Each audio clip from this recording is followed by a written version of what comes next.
Buenos días, hermanos, que la paz del Señor esté con ustedes en compañía de toda su familia. Hoy vamos a ver un tema que le puse aprendiendo sobre el amor de Dios por nosotros. Vamos a estar en Malaquías capítulo 1. Muchos desconocen el amor de Dios por nosotros. Aquí están los incrédulos. Muchos lo conocen el amor, pero lo desechan y se van al mundo. Muchos conocen el amor de Dios, obedecen, lo conservan y traen bendición a sus vidas. Primer principio que aprendí: el eterno amor de Dios por los rebeldes, o sea, por los pecadores. Dice el versículo 1, profecía de palabra de Jehová contra Israel por medio de Malaquías.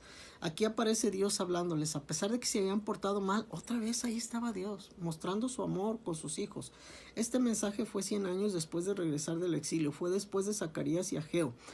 Este sirvió en el tiempo de Nehemías. En este tiempo el templo ya estaba construido, lo habían terminado. Malaquías reprendió los mismos pecados que reprendió Nehemías, es decir, no habían cambiado en sus pecados, seguían pecando y decían: ¿en qué hemos pecado? El matrimonio se corrompió el diezmo, muchos mandamientos fueron quebrantados delante de Dios.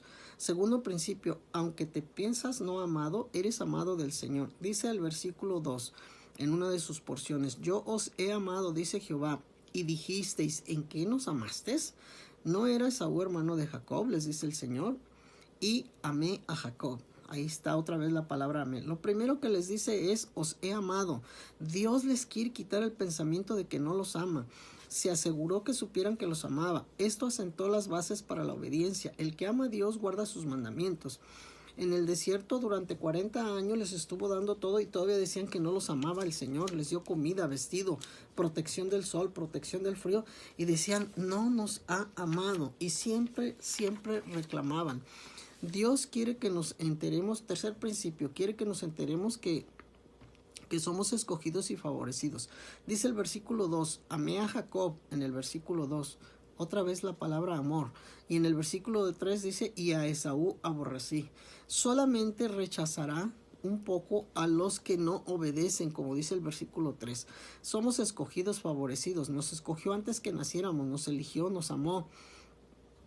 En Romanos 5:8 dice que siendo pecadores, Cristo murió todavía así aún por nosotros. Jacob lo escogió antes de nacer Dios. Él es importante que sepamos que nos ama. Cuarto principio: consecuencias contra los no elegidos. Versículo 4 en una de sus porciones dice: ellos edificaron y yo destruiré. Pueblo con el cual Jehová está indignado para siempre. Aquí les dice: Dios prometió que Edom sería permanente. Aquí está hablando sobre Esaú y su descendencia. Dice que permanentemente serán arruinados. Tengamos cuidado con decretos permanentes. Los compromisos de Dios son en firme. Además, fijémonos que Dios aparece aquí para consolar. A Jacob, o sea, Israel, fue elegido y esto sería permanentemente. Quinto principio: Dios hace las crisis para ser engrandecido Él. Dice el versículo 5 en una de sus porciones: nuestros ojos le verán y diréis: Jehová será engrandecido más allá de los límites de Israel. Este es el objetivo de bendecir a las naciones. Ahora vemos a Israel y Dios engrandecido más allá de Israel, más allá de su pueblo. Un pueblo poderoso, independiente, protegido es Israel. Muchos no entienden esto y viven en pobreza. Dios resolverá nuestras crisis, pero ese no es su objetivo. Su objetivo es magnificarse. Muchos desobedecieron como Nabucodonosor, como Faraón, y fueron destruidos. Sexto principio: por amor Dios se señalará nuestro pecado directamente. Dice el versículo 6: el Hijo honra al Padre, el siervo a su Señor.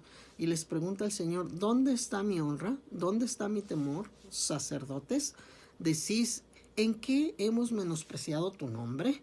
Señalará directamente a los sacerdotes, a los líderes principalmente. Estaban fallando, los sacrificios mostraban poco respeto y honra para Dios. Le decían Señor, mas no obedecían. Séptimo principio: reforzará el señalamiento con firmeza. Dice el versículo 7: ¿En qué ofreceré en mi altar pan? ¿En qué ofreces en mi altar pan inmundo? ¿Pensasteis que la mesa de Jehová es despreciable? Cuando no hacemos las cosas como Dios dice, seremos maldecidos. Tenemos inmundicia y despreciamos a Dios. Los sacerdotes estaban sucios, no estaban limpios y aún así se presentaban a ofrecer el pan a Dios. Eran cínicos, decían, ¿en qué te hemos deshonrado? Y Dios les contesta y los acusa directamente. Octavo principio, los sacrificios inmundos serán rechazados y reprendidos. Dice el versículo 8, cuando ofrecisteis animal ciego, ¿no es malo? Preséntalo a tu príncipe.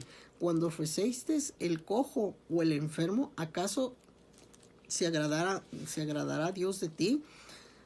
Dice, no aceptado que lo que no aceptaba el gobierno de Roma, lo aceptaban para Dios. ¿Por qué no se los daban a los romanos como impuestos? Mejor a la iglesia, al ofrecerlos en sacrificios ciegos, enfermos. Prohibido ofrecer lo que no cuesta nada, lo que no sirve. Se quejaban de ser sacerdotes de las ovejas, se quejaban de la molestia de ser sacerdotes. No estaban agradecidos por su ministerio. Un sermón sin prepararlo adecuadamente no es puro. Noveno principio, Dios será glorificado por su pueblo actual. Dice el versículo 9 en una de sus porciones, orad por el favor de Dios que tenga piedad como Él quiere. Antes tales sacrificios agradaremos a Dios. ¿Se edificará Dios o se glorificará Dios ante la corrupción del pecado? Con David no se pacificó Dios hasta que David se arrepintió de su pecado con esa mujer, con Betsabé. Décimo principio, es mejor cerrar las puertas del templo con presencia de corrupción. Dice el versículo 10, ¿quién hay de vosotros que cierre las puertas o alumbrar el altar de balde? No tengo complacencia en vosotros, ni aceptaré la ofrenda. Es mejor cerrar este templo ante adoración corrupta. No toda adoración es aceptada por el Señor.